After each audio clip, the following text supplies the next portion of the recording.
Hey guys, welcome to another edition of Freeze Dry Friday. And today we are starting at the freeze dryer because I need to make a little adjustment on here before we jump into this week's batch. If you've seen me do my how I clean my freeze dryer video, you'll know that this is no longer attached, which is fine. It's on here, no problem. But the foil has come off and now all of these little honeycombs are exposed. And that's an area where food and debris can get inside and mold can start to grow. So I'm gonna recover that top and bottom. I'm just gonna take a piece of regular aluminum foil and I'm gonna double it up. I might even do that one more time. I haven't done this before, so we're just gonna see how it goes.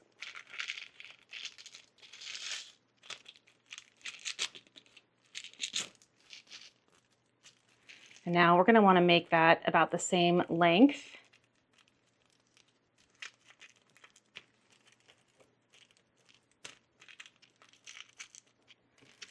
And there we have it. And then I'm just gonna fold it over. Hopefully it's wide enough to crimp and stay.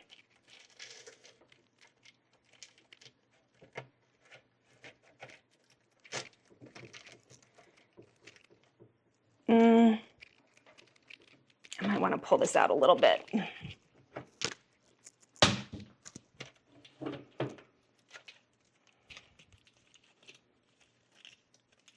I might even get some HVAC tape to tape it on here because that is pretty heat resistant and I do happen to have some of that. Let me just see if we can get it to crimp on and stay. I'm just pressing it at the honeycomb front.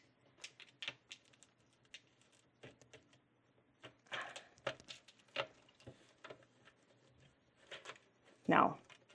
All right, let me grab the tape and then I think we'll be good to go. I mean, this is fine for one batch, but I'm still gonna grab the tape so we don't have to come back and do this again.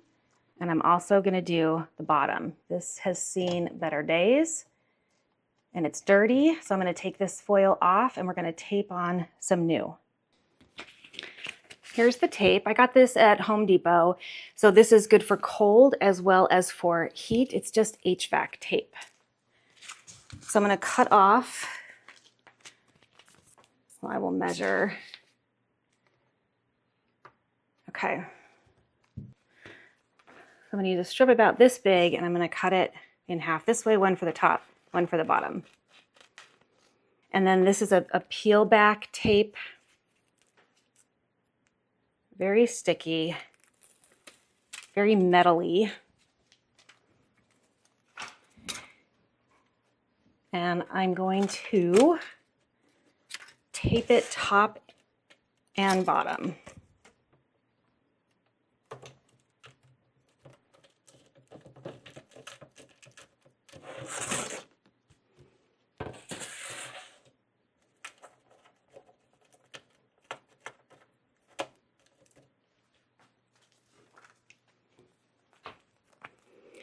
You want to make sure you are not growing mold in your freeze dryer. That would not be good. I'm going to fold these edges up.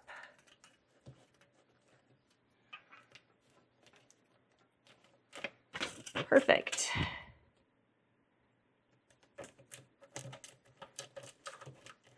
Make sure you get a good crimp on the edge because you don't want things getting underneath the tape either.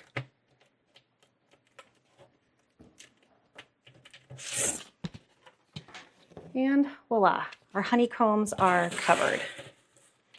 Now let me see about this bottom one. I think the only thing I can do on this one, because I can't take it off of the shelf unit here, is just pull this down gently and tape it underneath. The honeycombs look okay in there. And it is dirty, but okay, I'm gonna fold this up because the underside of this foil is dirty. Fold it up. We're going to put new foil right there and tape them together.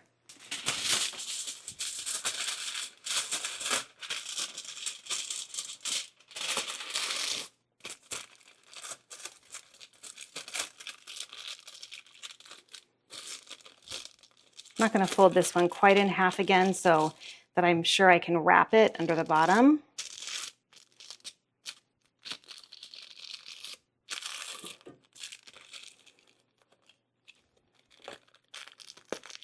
This one I'll tear off because I'm not going to be able to get a good wrap around either.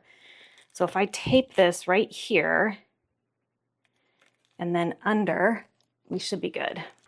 I'm going to cut this in half again. Well, almost in half, not quite. Because my thought is once I get the foil here, I'll fold back down this old foil so it's not touching the honeycombs, and then I'll tape over it and attach it to the tape I've already put on the bottom piece. That's my plan. Have you done this? Did you do it differently? What would you recommend? First, I need to get the tape ready. And this will cut you. You know, it's metal, it's sharp. It's not dangerously sharp, but you do want to be careful. All right, so if I put this right here and I set my tape right, oop, it fell. I set this right here, right on those honeycombs.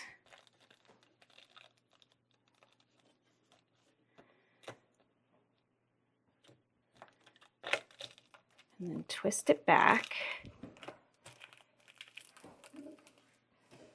Then I can tape the bottom side of it on.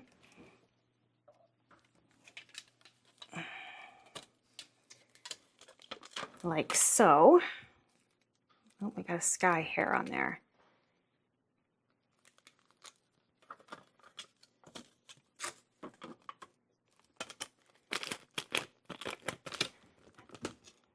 Get that sky hair off.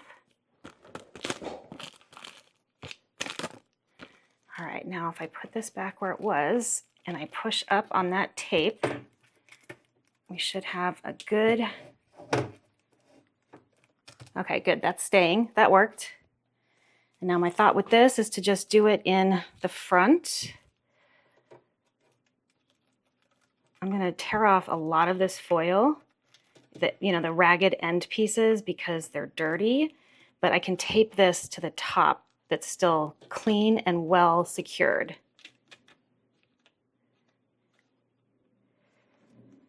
That's just nasty. It really is gross. So we're going to cut that off.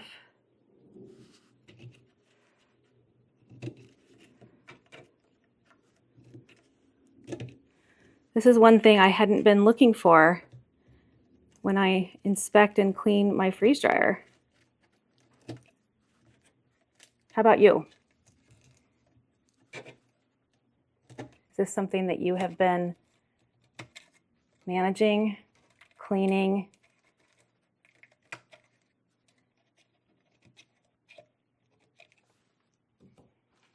I don't know if you can see how dirty that is. It's pretty nasty.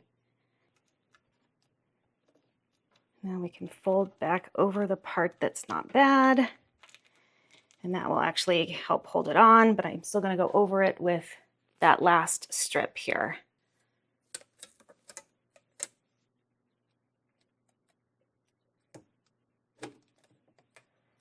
Again, a very nice seal.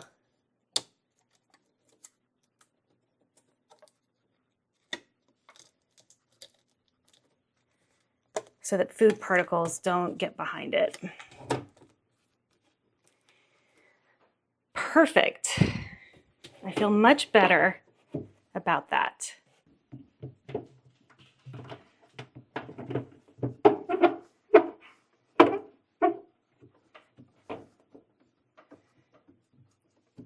Okay, now we can get this closed and we can get the machine started. I know I haven't told you yet what we're making. We're going to do some bone broth today. I have a lot of it. I started it towards the end of last week on Friday actually, and it finished on Sunday. So we are going to get as much of that freeze-dried as possible. You'll see it's not very much compared to how much I made. So I'm going to have to do this in multiple batches. I'm just going to do the one batch with you guys. So we're going to customize, make sure that our settings are good. Initial freeze temp, we're going to go -10. Extra freeze time, I'm going to do 0 because it's been in the freezer for 24 hours. Dry temp, I'm gonna go 120, which is standard setting. And then extra dry time, I'm gonna do my normal 15 hours. This is always, you know, up to you, but I find for me, I used to do 9, then I noticed some things were just not getting done within 9 hours. So I've bumped it up to 15, and for the most part, haven't had any issues with that, but you can set your extra dry time to whatever you like. Okay, so I'm gonna save these settings and we're gonna push start. And now we have at least 15 minutes before we can load the trays. So let me give you a look at what we're doing. It's 40 pounds of organic, air-chilled chicken backs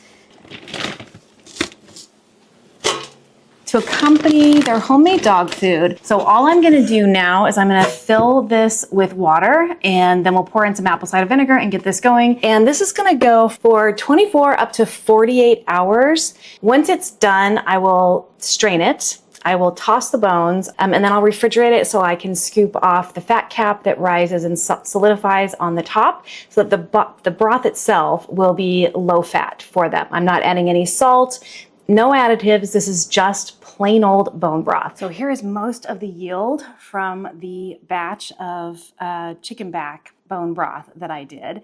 This one was full, but I gave some to the dogs with their dinner last night as well as their breakfast this morning, and they absolutely love it.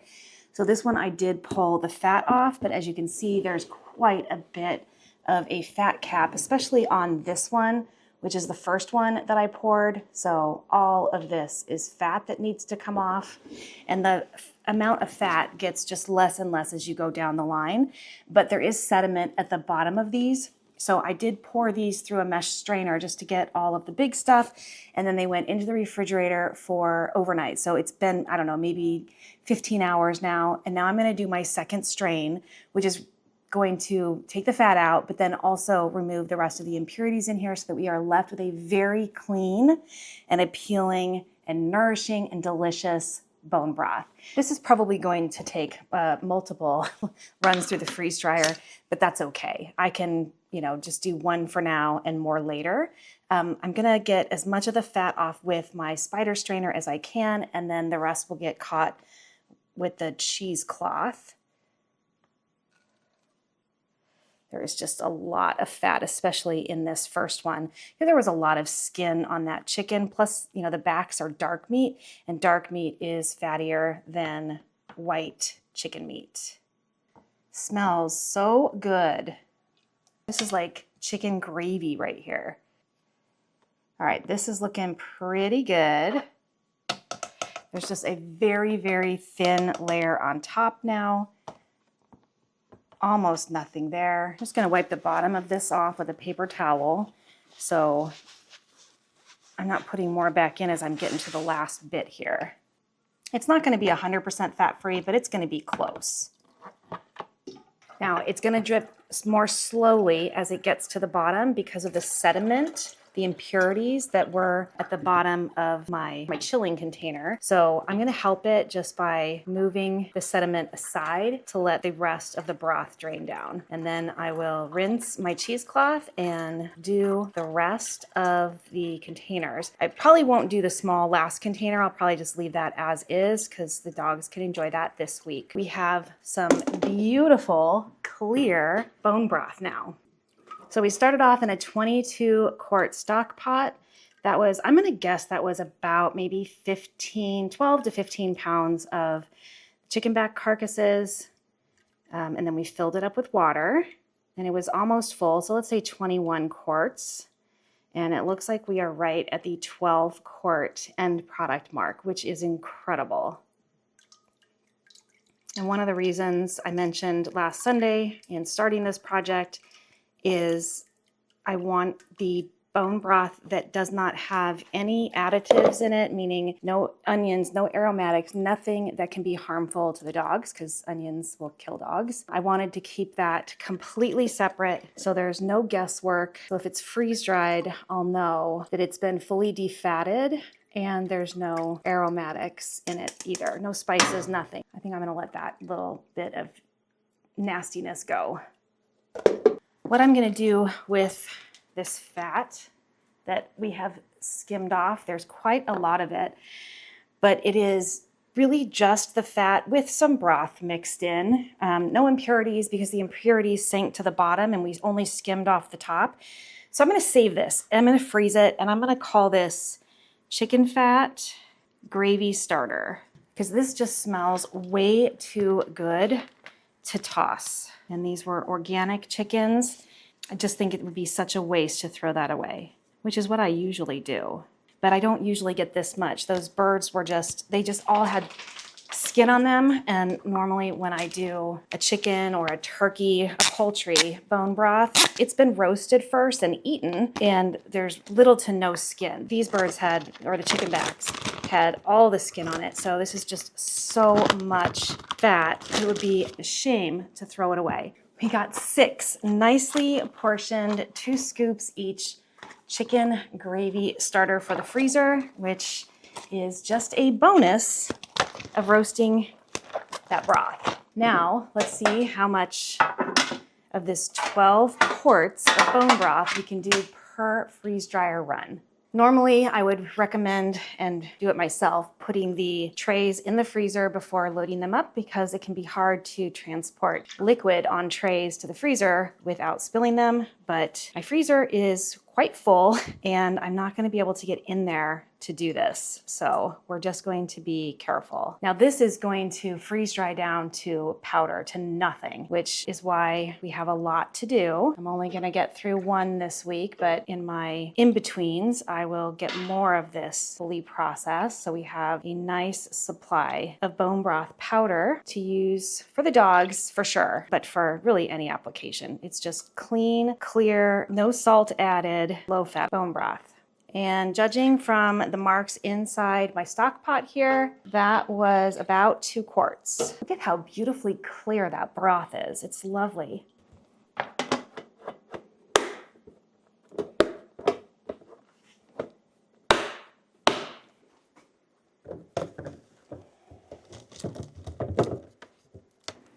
Let's take a look and see how these came out. They look gorgeous. There is not a fat cap at the top. Just absolutely lovely, nutritious, delicious, healing bone broth. And I'm so thrilled with how much those few, maybe a third of the chicken backs that I used made, because that means I'm going to be able to fill my shelf with both canned and freeze-dried bone broth. And again, this is the bone broth that does not have anything added to it. There's no spices, there's no aromatics, so that this can be a dog-friendly bone broth to use as an appetite stimulant or just some added nutrition, because they are in their senior years. I can't believe it. I can't believe I have to say that. I was looking back at pictures, because I was putting some pictures up on my website, which is now live and available. Please go and check that out. There's going to be a lot more to come. I've got some recipes up there, but there's still a lot more that I have to get up there. So over time, it'll keep developing, but there's some pretty cool stuff up there now. The main headline is growing, preparing, and preserving. So if you're looking for recipes, look under preparing. And if you're looking for any freeze drying tips, tricks, reference sheets, things like that, that's going to be under preserving, or a link within the preserving page. I got off on that tangent and forgot where I was. Oh, there are seniors. Yes, I was looking back through pictures, because I wanted to put some pictures up there of them, and I just can't believe how gray Charlie is compared to when I first got him. I mean, yeah, it's been 11 years or so, but still, he's still my little boy. Ugh. And so this is primarily for him. He He has a lipoma in his belly that makes him look pregnant. It just keeps getting bigger. But with his age and the fact that the lipoma wasn't causing any real health risk to him, the recommendation was to not do anything about it. But I think it is pressing on his stomach because he does not have much of an appetite these days. And so I want to make sure that I can get some good nutrition into him. And we're gonna substitute or add in some delicious bone broth to help do that. All right, let's go and get these into the freeze dryer and get the process started. All right, we're almost at the 18-minute mark. I had to run outside and change my drip on my garden. But here we have the bone broth. It looks fantastic. It's got some, frozen white marks on top, but no fat. I did not have to defat this as it was freezing. So we're gonna get those loaded in.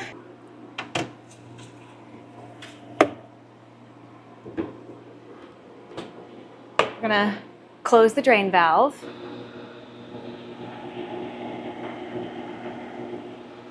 And then push continue. Now, the last time I freeze-dried bone broth, it took 36 hours, but I don't remember if I was doing my 9-hour extra dry time or if I had already bumped it up to 15. So we'll see. Anywhere between probably 36 and 43 hours is my guess, but we'll come back when this is done and we'll check for dryness. So the batch ended at about 40 hours, as you can see here, but that was sometime in the middle of the night. And so this is now cold again, and I'm going to have to do at least 2 more hours of dry time. So let's get that started. We'll try for 2 and we'll see if it's dry. I usually check the night before I go to bed, and I'll throw more hours on if it looks like I'm gonna be sleeping when it ends, but I just didn't last night. All right, let's take a look. There is not as much ice as I would have expected.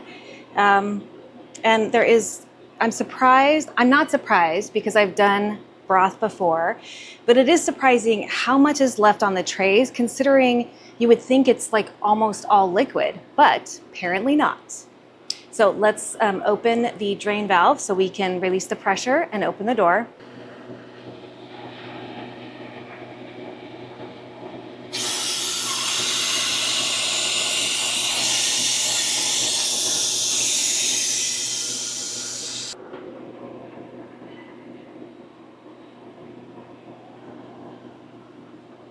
There's quite a bit of condensation on this ring, and so I don't want it to drip as I'm taking those out.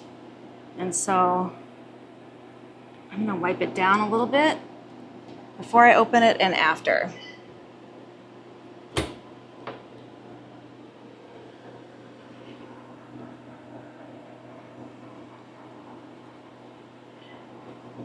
And I'm just using a Kleenex because that's what I had handy right here. That is gonna leave just some little lint on here, but I have to clean this machine anyway, so we'll get that cleaned off. So there is what our bone broth looks like. It looks pretty solid. I love doing bone broth. It just comes out amazing. Our tape looks like it held up well, so pleased about that also. Now let's see if this is dry enough.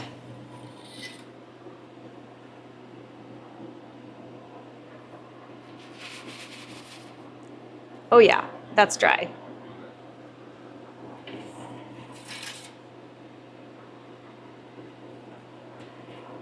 Just kind of lifts away.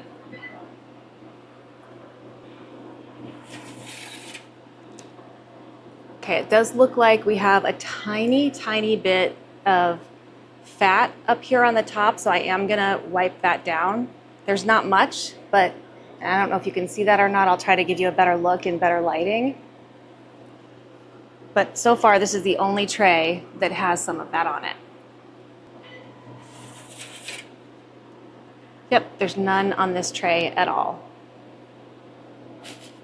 Very dry. We can go ahead and turn this machine to defrost.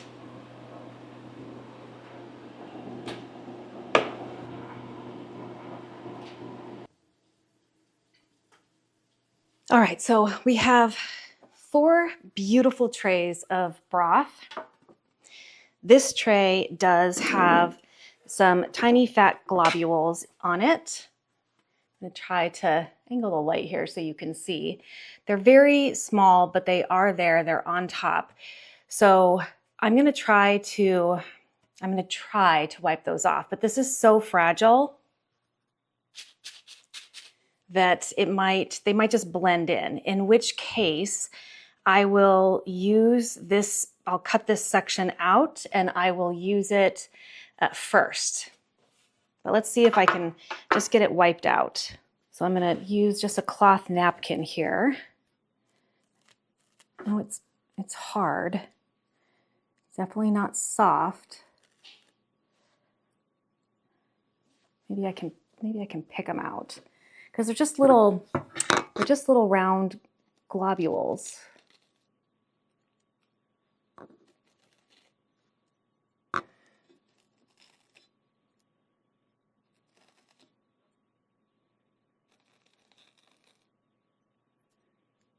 They don't feel greasy, so maybe they're not fat globules.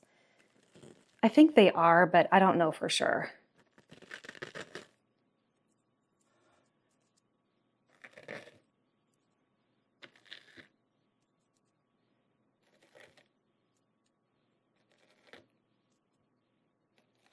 Because we strained this really well. I know it's not debris,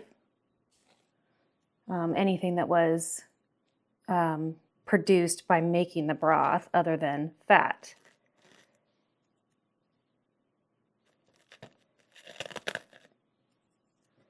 That looks pretty good to me. I'm gonna leave it like that. This is gonna get used up within, I don't know, at least within a year. So I think that will be okay, especially if we have an oxygen absorber in our storage container with this. So let's go ahead and get these packaged up. Now my trays hold comfortably 5 cups of liquid. So I would say that there's anywhere between 4 and 5 cups on each of these trays. So we have at least 4 quarts of broth here. I made a mistake on my stock pot when I was counting. It goes from the 12 quart mark down to the 8. So we didn't just get 2 quarts on here, we got 4. So I am just going to get these into quart-sized jars with oxygen absorbers. I'm going to use the big funnel and I'm just going to break this down into powder and we'll see how much we end up with. And that will tell us, let's just assume that it was 4 quarts of liquid to start. Then we can do some calculations and figure out how much broth to water we would need to reconstitute this or rehydrate this back into its original consistency. This feels absolutely light as a feather. It's really light and fluffy. And I didn't use the silicone mats or even parchment paper because I knew this wouldn't stick. I know it kind of bows up and takes itself away from the tray all on its own. I don't want to lose any of it. There's just light pieces in here. So 1 tray, 1 quart. However, we're going to smush this down because we should be able to get 2 in here is my assumption. Just going to use a clean spoon and help to push it down.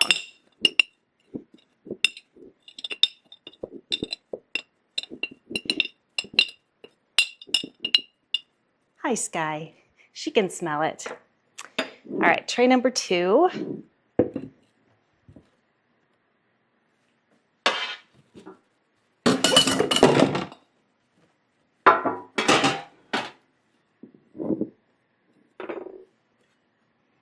Oops, we didn't lose any though. Just a couple little pieces.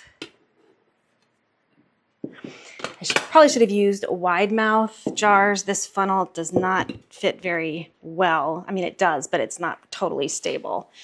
It smells good. It's almost like cotton candy, but without the stickiness. It's just light as air.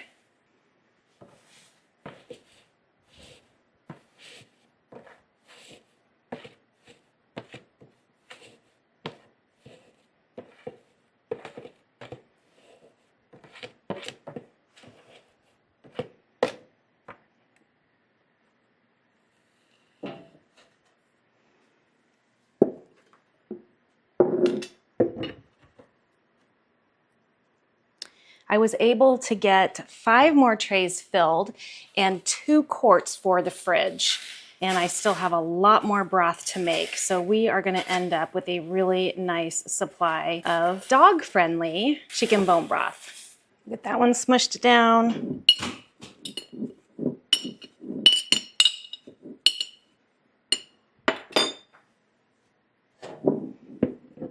And one more.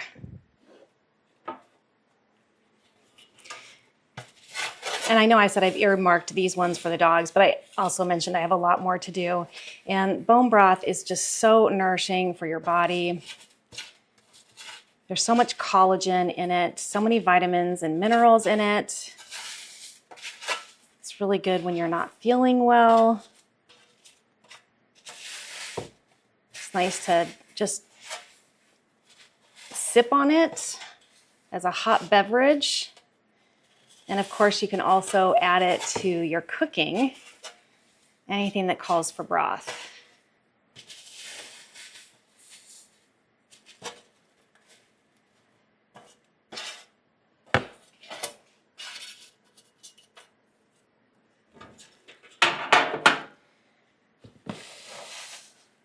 It really does smell good. My hand is covered in it. It's very dusty, like flaky.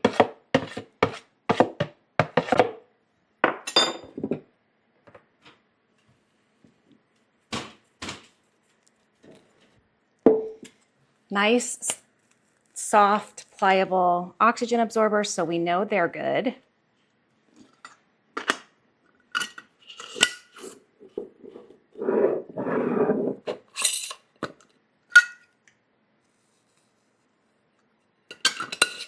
All right, here is our yield. 2 quarts of light and fluffy chicken bone broth. Now, since we started out with approximately 4 quarts and we reduced it down to 2, our ratio is going to be 2 to 1. So for every half cup of powder, I would add a full cup of hot water to reconstitute this back into its original consistency. And you can scale it up from there.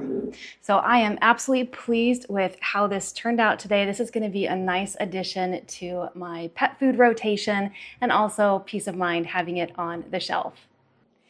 Thank you so much for joining me for another edition of Freeze Dry Friday, where I showed how to make DIY dog-friendly bone broth and then turn that into an amazing shelf-stable bone broth powder. My name is Kelly, you're at A Better Choice Homestead, and I do hope you come back and visit again soon.